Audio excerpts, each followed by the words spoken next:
नवाज शरीफ यहाँ बालाकोट आते हैं, वो सबसे पहले यहाँ पर आकर फातिहा पढ़ते हैं। शेख रशीद यहाँ पर खुद आए थे, उन्होंने ये 2 दीवारें लगवाई थी। 6 मई 1831 का वाक़या है, जो जंग आज़ादी थी उस तहरीक में उन्होंने हिस्सा लिया, बल्कि अरावल दस्ते का किरदार अदा करते हुए ये एबटाबाद, वादी पक्खल, कोंश वैली से होते हुए ये ऊपर कोंड बंगला पे आए, वहाँ से मिट्टी कोट के रास्ते बालाकोट में आए। एक बहुत बड़ा तारीखी मज़ार है, मुल्क भर से यहाँ पर सयाह आते हैं। सफाई सुथराई का इंतजाम देखें तो बड़ा अफसोस होता है। दुनिया पॉइंट के साथ में हूँ, आपका होस्ट, आपका दोस्त आलमज़ेब अवान। इस वक्त मैं शुहदा की सरजमीन बालाकोट के अंदर मौजूद हूँ और आज उस मज़ार पे मौजूद हूँ जिसके नाम पे ये पाकिस्तान बना, वो ला इलाहा इल्लल्लाह है। ला इलाहा इल्लल्लाह का ये जो कलमा है, ये खून की नदियों से तैरता हुआ हम तक पहुँचा। बालाकोट की शुहदा की जो सरजमीन है, यू पुल से तकरीबन 1 से 2 मिनट लगते हैं, आप यहाँ आ सकते हैं। सैर व तफरीह के लिए जाते हैं, आप अपनी फैमिलीज़ और बच्चों को साथ साथ ये गाइडलाइन दिया करें कि ये जो पाकिस्तान है, इस पाकिस्तान को बनाने में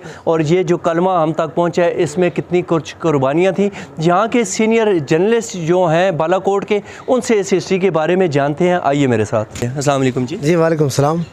ये जो मज़ार है सैयद अहमद शहीद का, इनके साथ थे शाह इस्माइल शहीद, जिनका मज़ार यहाँ से कोई 1 किलोमीटर ऊपर नाले के पास मौजूद है। तो ये 1831 की जो जंग आज़ादी थी पाकिस्तान में, उस तहरीक में उन्होंने हिस्सा लिया, बल्कि अरावल दस्ते का किरदार अदा करते हुए ये एबटाबाद, वादी पक्खल, कोंश वैली से होते हुए ये ऊपर कोंड बंगला पे आए, वहाँ से मिट्टी कोट के रास्ते बालाकोट में आए। यहाँ पर उससे पहले जो हिस्ट्री बताती है वो सिखों का यहाँ पर कब्ज़ा था, उनका क़याम था यहाँ पर सिखों का। तो सिखों के साथ जो लड़ाई करते हुए उन्होंने जाम शहादत नोश किया और उसके बाद ये इलाका जो था ये फ़तह कर लिया। चूँकि ये राय बरेली इंडिया से आए थे और उसकी वजह से यहाँ पर ये एक बाज़ार है, उसका नाम ही बरेली बाज़ार रखा हुआ है। तो ये 6 मई 1831 का वाक़या है और इन्हीं शुहदा की वजह से ये तहसील बालाकोट, जो इसकी बड़ी वजह यही है। अच्छा डॉक्टर साहब, मुझे आने वाले जो लोग हैं, जो सयाह आते हैं पूरे पाकिस्तान से, दुनिया से आते हैं, उनको ज़रा अगर रास्ते की लोकेशन भी बता दें और साथ साथ ये बता दें कि हम अपनी फैमिलीज़ को जिस वक्त घुमाने के लिए लेके आते हैं और उनको ये बताते हैं ये बर्फ़बारी यहाँ पे होती है, शुगरा है, नरा है, कगान है, बालाकोट है, सियाती मकामात का बताते हैं। साथ साथ हमें ये भी बताना चाहिए कि ये जो कुर्बानियाँ हैं जिसकी वजह से आज हमारे पास ये कलमे की अजीम नेमत है और ये अजीम मुल्क है, ये किन कुर्बानियों से आया, ये सियाहों के लिए एक मैसेज दें जी। इसका रास्ता बड़ा आसान है। ये अयूब पुल के साथ ही एक छोटा दूसरा ब्रिज आता है, उस ब्रिज के साथ यहाँ पर ये मरकज़ी जामा मस्जिद है, उसका नाम भी सैयद अहमद शहीद के नाम से है।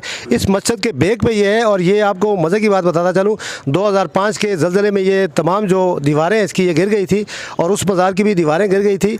बाकी कब्रस्तान भी जो थे उबाला हो गए थे, लेकिन ये दोनों कब्रस्तान, ये सैयद अहमद शहीद का कब्रस्तान और शाह इस्माइल शहीद का जो कब्रस्तान थे, ये ज़लज़ला में महफूज रहे।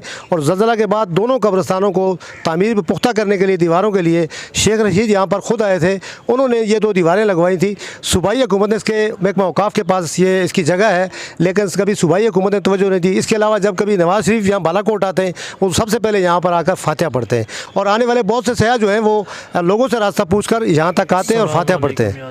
अस्सलाम वालेकुम जी। वालेकुम सलाम, बहुत शुक्रिया। अच्छा, मुझे ये बताएं कि यहाँ पे जिस मज़ार पे हम मौजूद हैं, तो ये आने वाले जो लोग हैं इनको इस हवाले से थोड़ा सा गाइड कर दें।